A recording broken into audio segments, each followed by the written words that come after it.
Graça e paz, queridos irmãos, um ótimo dia a todos. Hoje, terça-feira, dia 2 de janeiro de 2024, e o nosso devocional diário está no livro de Marcos, capítulo de número 2.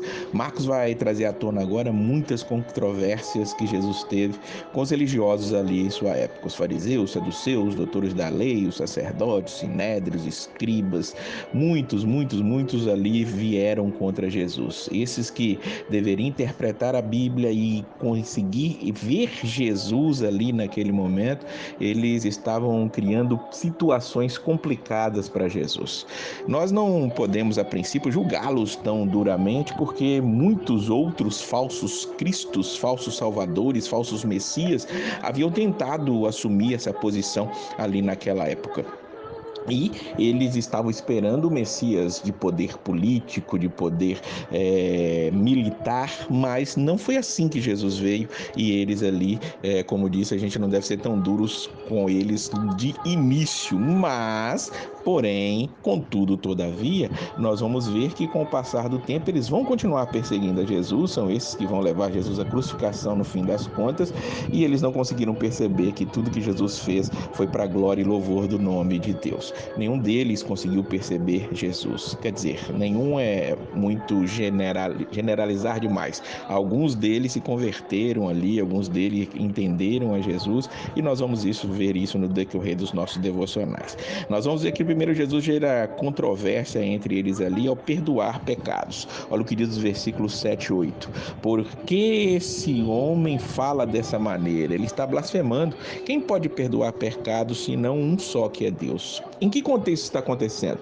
Havia um homem paralítico, amigos dele souberam que Jesus estava pregando em algum lugar, 4 pessoas, e o levaram, mas estava tão cheia a casa que não deu para entrar pela porta. Eles subiram no telhado e desceram aquele homem amarrado numa maca. Deve ter sido uma visão espetacular aquilo que aconteceu. E Jesus vai e perdoa os pecados daquele homem. Aí, aqui os fariseus, eles vão dizer: quem é esse? Por que ele está falando? Só Deus é quem perdoa pecados. Versículo 8 diz: mas Jesus logo percebeu em seu espírito que pensavam assim no íntimo e perguntou-lhes: por que pensais desse modo no coração?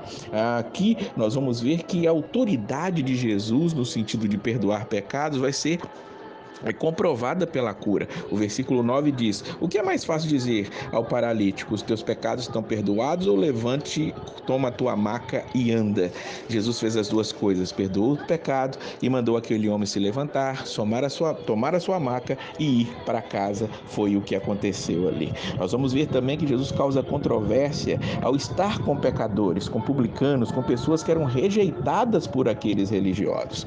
Ele chama Levi, ou Mateus, o que era um publicano. O que era um publicano? Um cobrador de impostos, alguém que era visto como uma pessoa muito má na sua própria época. Por quê? Porque ali a nação judaica estava sob o domínio do Império Romano, e Roma, ele pegava pessoas do próprio povo ao qual ele dominava para estar cobrando impostos, cobrando os tributos. E Mateus, ele se prontifica a isso.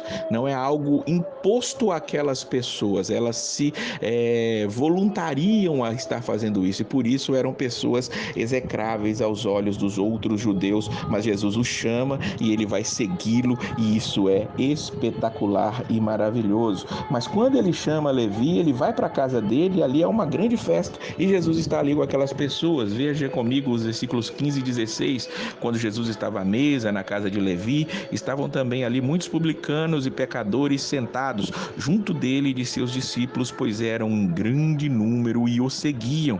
Então vem ali os religiosos, os escribas do partido dos fariseus, vendo que ele comia com publicanos e pecadores, perguntava aos discípulos: por que ele come com publicanos e pecadores? A resposta de Jesus é a mais espetacular de todas. Ele diz: os sãos não precisam de médico, mas sim os doentes. Eu não vim chamar justos, mas pecadores.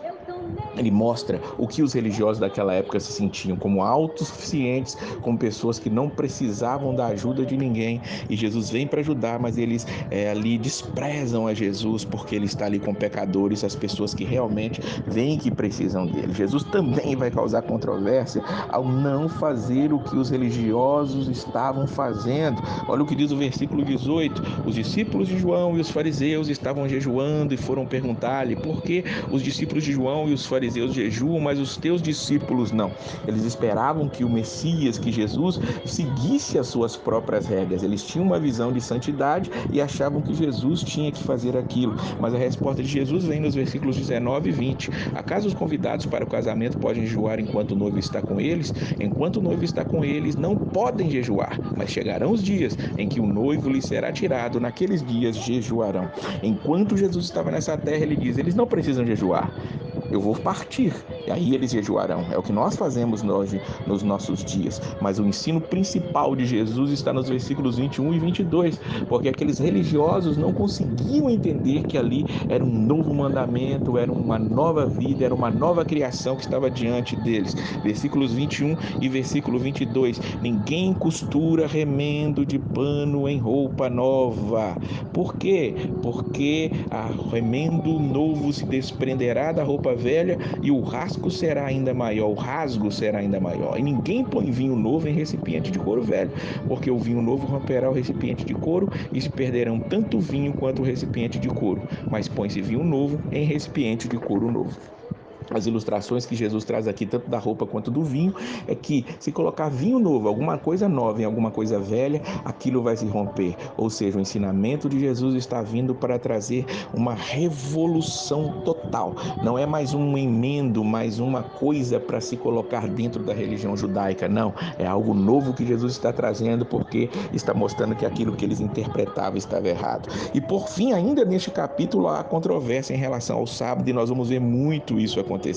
Jesus e ali os seus discípulos estavam com fome, passaram pelo campo e estavam comendo ali o que tinha ali naquele campo. E nem isso podia se fazer. A lei não dizia isso abertamente, mas os fariseus, eles tinham colocado essas cercas, criado tantas situações com tanto medo de quebrar o sábado, eles criaram várias e várias regras que não se podia fazer. Mas ali Jesus, ele come com seus discípulos e vai estar dizendo ali para aqueles homens no versículo 27, o sábado foi feito por causa do homem, não o homem por causa do sábado. O dia de descanso foi feito por causa do homem. O homem não foi feito por causa do sábado. Eles ali divinizavam o sábado de tal maneira que parecia que aquilo era algo maior do que o próprio Deus, maior do que o próprio homem, quando Deus estipulou isso para o benefício do homem. Que nós olhemos para Jesus e entendemos, nós recebemos um novo mandamento, recebemos algo totalmente novo, e é nele que nós nos vangloriamos, é nele que nós nos gloriamos, é nele que nós